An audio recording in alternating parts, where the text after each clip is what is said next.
नमस्कार। Bachelors degree programme के ANC 1 nutrition for the community में आपका स्वागत है। ये एप्लीकेशन ओरिएंटेड सब्जेक्ट है जो BSc फाइनल ईयर में 4 क्रेडिट का आपको लेना पड़ता है, जो 100 मार्क्स का होता है। मैं यहाँ अपने इस वीडियो में ब्लॉक 1 के 2 बहुत ही इम्पॉर्टेंट यूनिट्स, पहला और दूसरा यूनिट्स को कवर करूँगी। इस यूनिट्स के अगर टर्म्स को आप अच्छे से सीख लेते हो तो बाकी के यूनिट्स में भी आपको काफ़ी हेल्प मिलेगा। तो हम लोग शुरू करते हैं अपना पहला ब्लॉक का पहला यूनिट, जो है फूड, न्यूट्रिशन एंड हेल्थ। तो मैंने पहला जो टॉपिक है बनाया है वो है list 3 functions of food. Food का डेफिनेशन यहाँ पे मैंने ऐड किया है एक एक्स्ट्रा, इसे आप अलग से याद कर लेना कि food is a complex mixture of different nutrients and non nutrients. और 3 फंक्शंस फूड के जो हैं, एक है physiological function, social function and psychological function.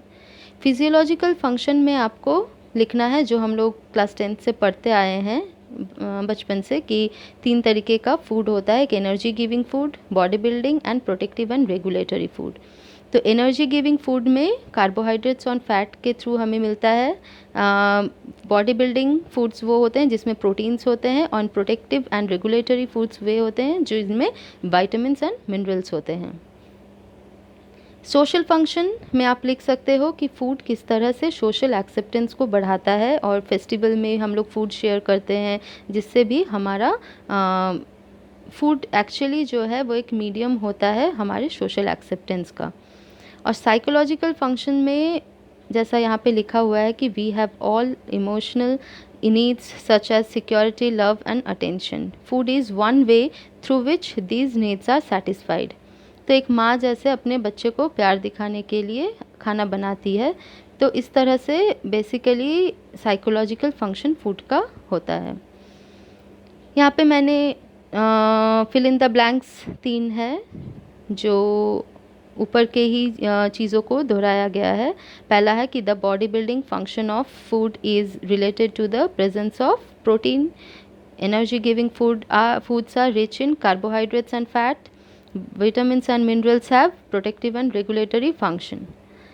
Next जो डेफिनेशन पूछा जाता है बहुत बार, न्यूट्रिशन, तो यहाँ पे डेफिनेशन में आप लिख सकते हो the study of what happens to food once it enters the mouth and there after.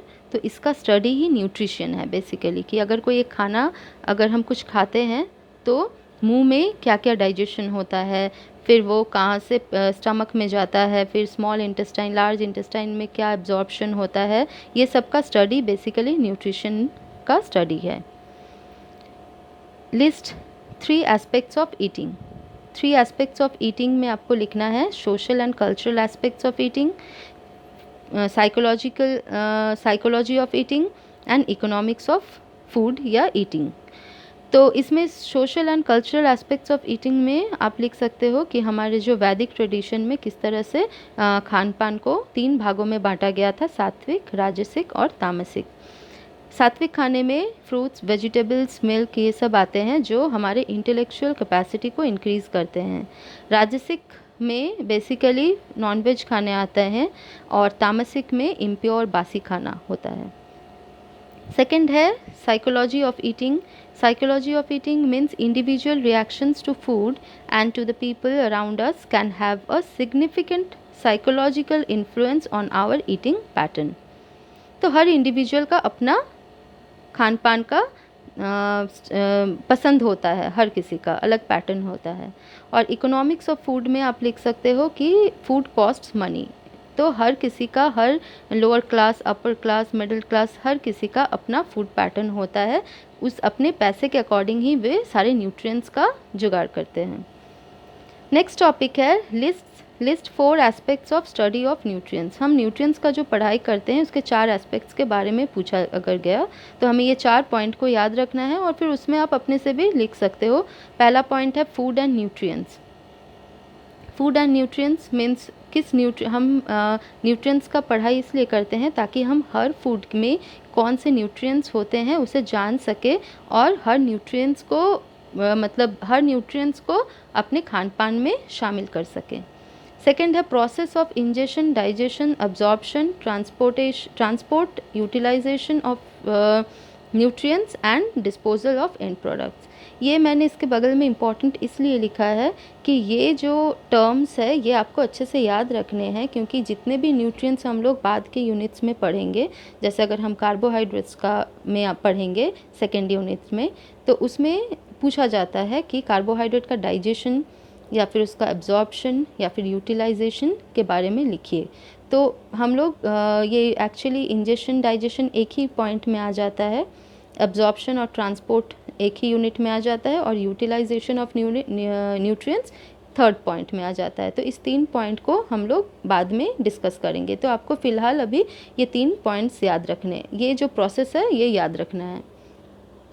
Third है social implication of eating. Social implication means हम लोग सोशल इम्प्लीकेशन में हम लोग जान सकते हैं कि स्टडी ऑफ, हम लोग न्यूट्रिएंट्स का स्टडी इसलिए कर रहे हैं ताकि हमें पता चले कि सोशल इम्प्लीकेशन में आप लिख सकते हैं जैसे साउथ इंडियन लोग खट्टा खाना ज़्यादा खाते हैं। तो हर जगह पे हर रिलीजन का अपना अपना खान पान का अलग अलग तरीके से वो न्यूट्रिएंट्स को लेते हैं। और इकोनॉमिक इम्प्लीकेशन ऑफ ईटिंग में आप लिख सकते हो कि किस तरह से हर क्लास के लोग अलग अलग से खान पान को अपनाते हैं। तो ये 4 पॉइंट्स आप अगर बेसिक याद रखिएगा फिर उसे अपने से भी डिस्क्राइब कर सकते हो। नेक्स्ट डेफिनेशन पूछा जाता है, डिफाइन हेल्थ। तो health is a state of complete physical, mental and social wellbeing and not merely the absence of disease और इन्फॉर्मिटी। तो इसका बेसिक ये बहुत अच्छे से डिफ़ाइन किया हुआ है कि सिर्फ रोग नहीं है शरीर में कोई भी तो हम इसे फिट या हेल्दी नहीं कह सकते हैं। हमारा मेंटल हेल्थ, सोशल हेल्थ सब कुछ डिपेंड करता है। अगर हम किसी को हेल्दी कहते हैं तो सिर्फ उसमें कोई रोग नहीं है, ये इस तरह से हम हेल्दी नहीं कह सकते हैं। तो उसके बहुत सारे एस्पेक्ट्स होते हैं। मेंटल हेल्थ के बारे में अगर डेफिनेशन आया तो मेंटल हेल्थ के बारे में हम लिख सकते हैं, यहाँ पे मैंने छोटा पॉइंट बनाया 3 कि freedom from internal conflicts. Mental health means आप अगर अपने इंटरनल कॉन्फ्लिक्ट्स से दूर रहते हो, फ्रीडम मतलब आप परेशान नहीं होते हो, तो फिर आप मेंटली फिट हो। A good capacity to adjust to situations and people. और थर्ड पॉइंट है good control over one's own emotions without giving into strong feeling of fear, jealousy, anger and guilty. तो अगर आप बेसिकली अपने emotions को control में रखते हो तो you are mentally fit. 4 dimensions of health, एक है physical, mental, social and spiritual. ये 4 टर्म याद रखने हैं, हेल्थ के 4 आयाम। तो फिजिकल आपको पता है, मेंटल भी पता है, सोशल भी पता है और स्पिरिचुअल भी।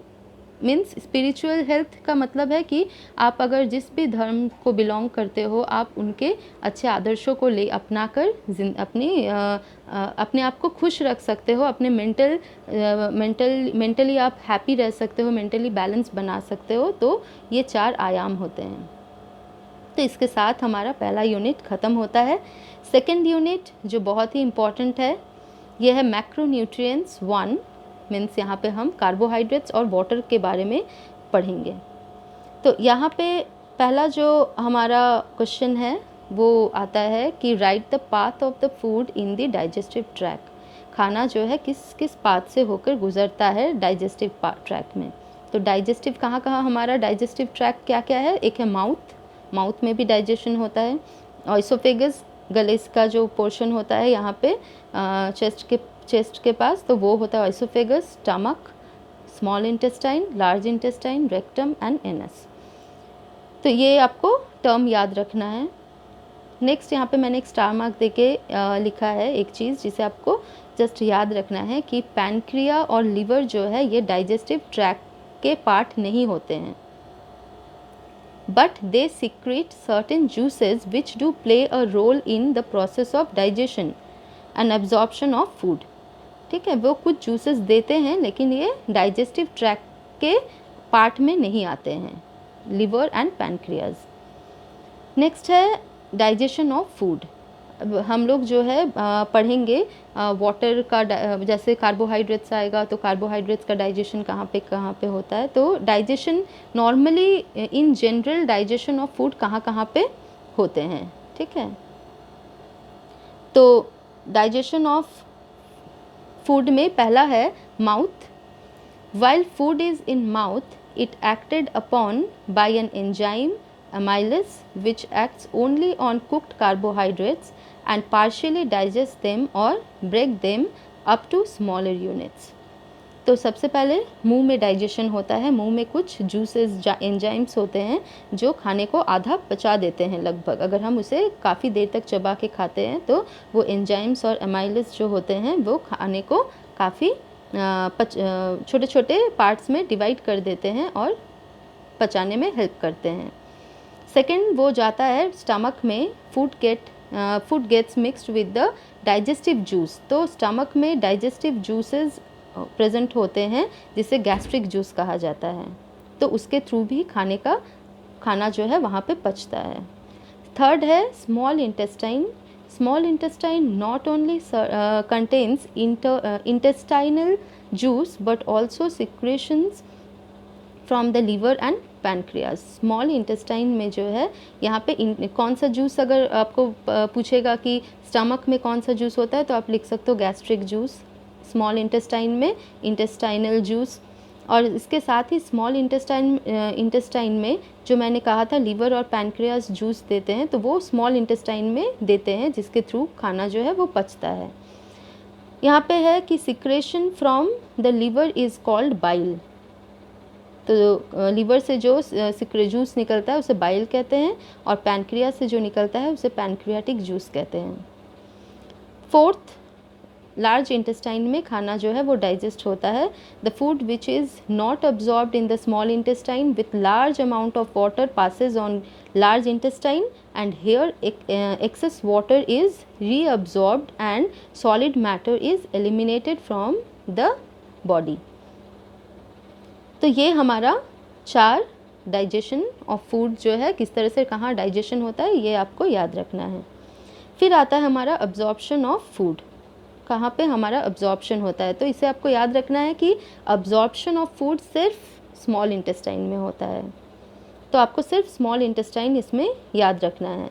यहाँ पे मैंने एक डायग्राम बनाया है जिसके थ्रू आप समझ सकते हो कि स्मॉल इंटेस्टाइन का जो साइट होता है यहाँ पे जैसे different vitamin glucose minerals water amino acid ये सारे जो हैं आप दिख रहा है यहाँ पे कार्टून की तरह मैंने बनाया है। ये सब जो है स्मॉल इंटेस्टाइन में अब्जॉर्ब होते हैं।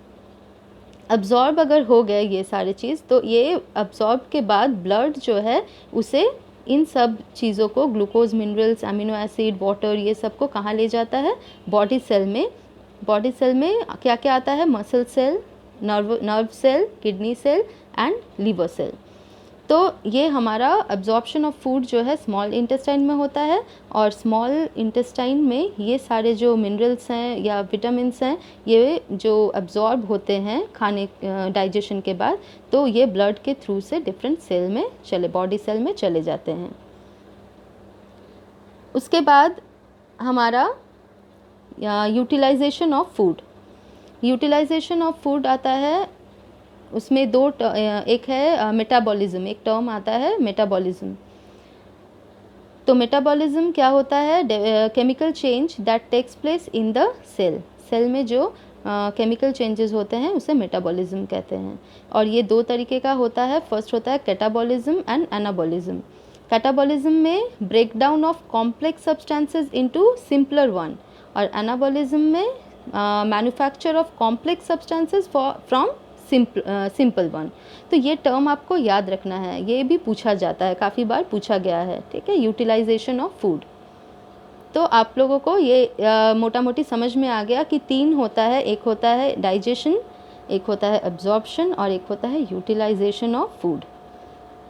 अब हम लोग अपने पहले जो मैक्रोन्यूट्रिएंट्स है कार्बोहाइड्रेट उसमें आएंगे। कार्बोहाइड्रेट्स यहाँ पे मैंने 2 पॉइंट्स में लिखा है कि carbohydrates mainly present in 3 types of compounds sugar starch and fibres. तो ये 3 आपको एकदम अच्छे से याद रखना है, ठीक है, कि शुगर, स्टार्च और फाइबर्स में कार्बोहाइड्रेट्स मेनली मिलते हैं। Carbohydrates are made up of some basic units like glucose, fructose and galactose. और कार्बोहाइड्रेट्स जो है इसके बेसिक क्या क्या यूनिट से बनते हैं, ग्लूकोज, फ्रुक्टोज एंड गैलेक्टोज, ये भी आपको याद रखना है। फिर है टाइप्स ऑफ कार्बोहाइड्रेट्स, जो भी पूछा जाता है अवेलेबल, अलग अलग से भी पूछा जाता है कि अवेलेबल कार्बोहाइड्रेट्स क्या है, नॉन अवेलेबल कार्बोहाइड्रेट्स क्या है। तो अवेलेबल, ये 2 तरीके का कार्बोहाइड्रेट्स होता है। Available carbohydrates which are digestive in human digestive tract like sugar and starches. तो जो भी डाइजेस्टेबल सब्सटेंस जो डाइजेस्ट हो जाता है उसे हम अवेलेबल कार्बोहाइड्रेट्स कहते हैं। जैसे शुगर और स्टार्च जो है वो इजीली डाइजेस्ट हो जाता है। तो यहाँ पे मैंने एग्जांपल लिया है टेबल शुगर, जो हमारा शुगर है, बेसिकली ग्लूकोज और फ्रुक्टोज किस तरह से मिलके बने हैं टेबल शुगर। और सेकंड जो स्टार्च है, ये दोनों ही अवेलेबल कार्बोहाइड्रेट्स के एग्जांपल हैं, table sugar and starch. Starch में भी आप देख रहे हो किस तरह से ग्लूकोज का चेन आपको दिख रहा है। सेकेंड है non available carbohydrates which are not digested like fibre या सेलुलोज। सेलुलोज या फिर फाइबर जो होते हैं, ये जो डाइजेस्ट नहीं होते हैं उसे नॉन अवेलेबल कार्बोहाइड्रेट्स कहते हैं। ये भी ग्लूकोज के चेन है लेकिन इनका लिंकेज अलग है। यहाँ पे से सीधा लाइन है, इसके लिंकेज जो है वो डिफरेंट है। तो ये इंपॉर्टेंट है, हाँ, ये काफ़ी बार आ चुका है। नेक्स्ट है function of carbohydrates. Function of carbohydrates में energy giving function, protein sparing function and utilisation of fats, ये 3 फंक्शंस आपको लिखने हैं। नेक्स्ट कार्बोहाइड्रेट्स के साथ ही आपका आता है वाटर। वाटर में आपको वाटर के क्या फंक्शंस हैं, तो वाटर के फंक्शंस में लिखना है it is the major component of our body, medium of all body fluid, regulation of body temperature, universal solvent, act as a lubricant. और वाटर बैलेंस यहाँ पे ये भी काफ़ी बार पूछा गया है। वाटर बैलेंस का मतलब है बेसिकली कि balance between ingestion and excretion. हम कितना पानी पी रहे हैं और कितना पानी निकल रहा है, इन दोनों के बीच में शरीर जब बैलेंस करता है, मतलब बॉडी में अगर वाटर लेवल हमारा सही है, जिससे हमारा बॉडी का टेम्परेचर या हार्ट बीट ये सारा जो है मेंटेन होता है, तो हम उसे वाटर बैलेंस कहते हैं। एंजाइम कभी कभी पूछा है, व्हाट इज़ एंजाइम, तो प्रोटीन सब्सटेंस, एंजाइम भी जो है वो एक्चुअली प्रोटीन सब्सटेंस होते हैं। तो protein substance present living cells को ही एंजाइम्स कहते हैं। And enzymes help chemical reaction to proceed faster. तो इसके साथ ही हमारा ये जो यूनिट है ये ख़त्म होता है। आप प्लीज़ मेरे इस वीडियो को लाइक और शेयर ज़रूर करें ताकि सबको हेल्प हो सके।